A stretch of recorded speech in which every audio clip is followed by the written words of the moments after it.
assunto dessa aula, eu acho ele assim, ó, particularmente muito bacana. Tá? O assunto de agora é a sociologia brasileira. Meu Ferrari, mas o Brasil tem sociólogos? Claro que tem sociólogos, e excelentes sociólogos. Inclusive, vocês devem saber que nós tivemos um presidente sociólogo, o Fernando Henrique Cardoso, que foi um excelente sociólogo, claro, tá? Enfim, as obras dele são muito reconhecidas, né? Mas vamos pensar agora sobre a sociologia brasileira. Primeiro, a gente tem que pensar um pouco na nossa história para entender, tá, como que se desenvolve e quais são as críticas que os sociólogos brasileiros fazem, né? Primeiro, nós somos herdeiros de uma grande herança colonial, né? O que é essa herança colonial? É o modelo no qual Portugal colonizou o Brasil ao longo do século XVI, XVII e XVIII. Se a gente for pensar um pouco e pensar na Europa, né? No século XVIII, XIX, o que está começando na Europa? A industrialização, a revolução industrial, todas aquelas novidades, a revolução científica, tudo que nós já falamos em algumas outras aulas. Olha o link, não esquece do link. Por que herança colonial? Ó, vamos pensar como é que Portugal colonizou o Brasil. Portugal fazia uma colonização de exploração. Era o latifúndio para plantar açúcar, né? Depois para também plantar café, mas isso é mais no Império. Mas a gente vai ver que mesmo depois do Império, mesmo depois da colonização, nós trazemos as estruturas coloniais até o século XX, velho. Como assim até o século XX, Ferrari? Simples. O que a gente fazia no início do século XX, lá na Primeira República? Vê as aulas de história lá. Era a República do Café, o latifúndio, né? Esse latifúndio voltado principalmente para a exportação, e o trabalhador do rural, ele tinha uma condição quase análoga à do escravo, né? A gente só diz que não existia escravidão porque a escravidão foi abolida, mas a semelhança é muito grande, né? Então percebam que o Brasil, em pleno século XX, ele ainda tem uma economia do século XV.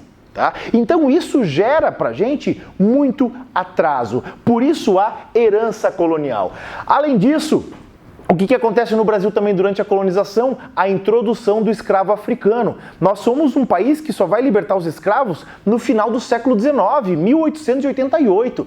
Em 1888, na Europa, nós já temos os trabalhadores livres, organizados em sindicatos, procurando os seus direitos, muito bem inseridos num contexto mundial, e aqui nós temos a mão de obra escrava. Veja, ó, herança colonial. É aí que os autores da sociologia brasileira, eles estão se referindo, tá? Uma outra questão que a gente percebe é também agora a importância da Primeira Guerra Mundial. Por que a Primeira Guerra Mundial ela tem esse peso aí para os sociólogos? Porque, claro, o continente europeu está em guerra, então a produção do continente europeu ela está voltada para a indústria bélica.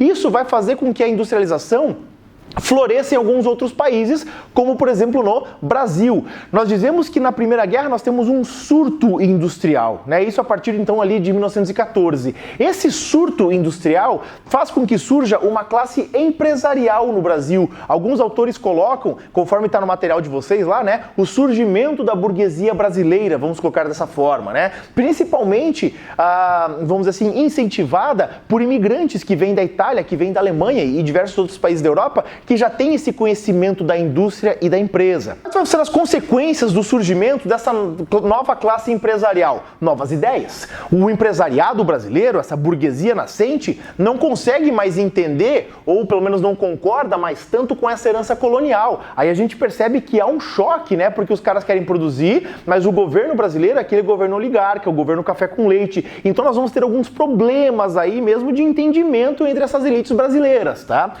O que nós temos como novas ideias? Primeiro, o modernismo.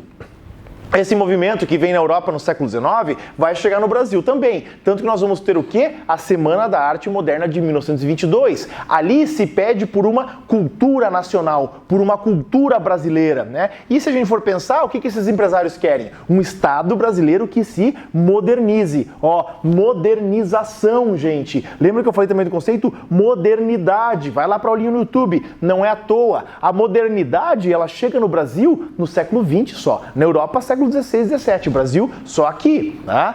Além disso, nós vamos ver também que o Brasil está passando por um processo de urbanização.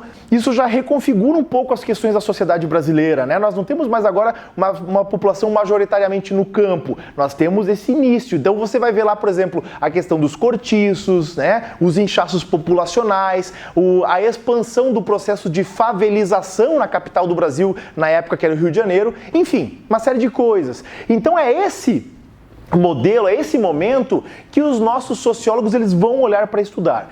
Eu coloquei aqui os 3 clássicos do Brasil, vamos dizer assim, tá? Mas claro que existem mais, né? Não tá aqui, por exemplo, o Florestan Fernandes, não tá aqui o próprio Fernando Henrique Cardoso. Eles poderiam estar aqui porque eles vão ser muito importantes para a construção do pensamento sociológico. Mas eu vou trabalhar com os 3 caras que baseiam o pensamento desse pessoal. Isso aqui nós podemos dizer que é a primeira turma de sociólogos do Brasil. Primeiro, o Gilberto Freire. Eu coloquei aqui, ó, 1930, né? Porque ele escreve as 2 grandes obras dele nessa década de 30, 1933 e 1936. Mas só pra gente entender quando é que eles escrevem, tá? Percebam, é logo depois disso aqui tudo. O Gilberto Freire, ele vai se preocupar principalmente com a questão das relações interétnicas do Brasil, tá? Ele vai escrever o Casagrande Senzala, que é o livro mais conhecido dele, e também os Sobrados e Mucambos. Ele vai falar o seguinte nesses livros, né? De uma linha bem geral, é claro, que a relação do Brasil, ela é uma relação bem típica, vamos dizer assim, de não respeitar normas e regras, né? Ele vai falar que a própria condição do escravo no Brasil é uma condição um tanto quanto paradoxal, porque ao mesmo tempo que o brasileiro, o senhor de engenho lá, né? Ele chicoteava o escravo, ele batia no escravo, ele matava o escravo, ele pegava a escrava e trazia para a cama, né? A iniciação sexual, por exemplo, dos meninos no Brasil colônia, era com as escravas. Você tem a relação também da ama de leite, né? A escrava, então, que às vezes tinha um filho, ela ia amamentar o filho do senhor de engenho.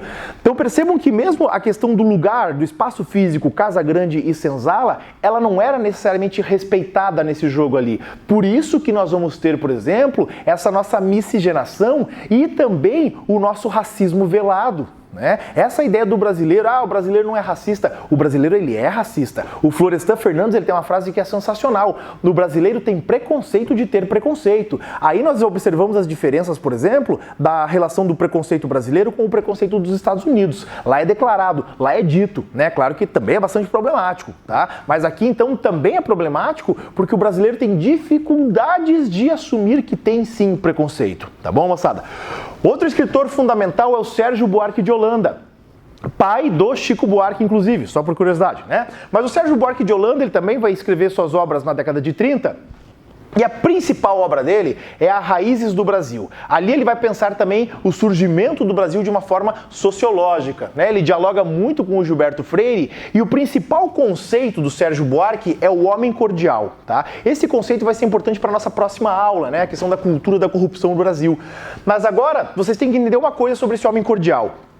O homem cordial do Sérgio Buarque de Holanda não é porque o brasileiro é bonzinho, não é porque o brasileiro é gente boa, não é porque o brasileiro é amigável. Isso o brasileiro até é, tranquilo, ninguém tá negando, né? Mas aqui a cordialidade não é sinônimo de gentileza. Ele usa o termo na sua raiz original, cordium. Cordium quer dizer coração. O brasileiro pensa com o coração. Aí, Ferrari, então o brasileiro é romântico? Não. O que o Sérgio Buarque de Holanda está dizendo é que o brasileiro, ele pensa e ele age a partir dos seus sentimentos. Então, da mesma maneira que eu uso alguma vantagem que eu tenho para beneficiar os meus amigos, eu também uso para quê? Para prejudicar meus inimigos. Tá? Nisso, então, o Sérgio Buarque de Holanda, ele é bem crítico. Ele vai falar, olha, quem detém o poder no Brasil usa o poder para ajudar seus inimigos e para prejudicar seus inimigos. Isso é muito visível onde, gente? Em toda a nossa discussão política atual, né? O brasileiro, ele vai sempre dando essas margens e aqui no Homem Cordial também entra o famoso jeitinho brasileiro, tá?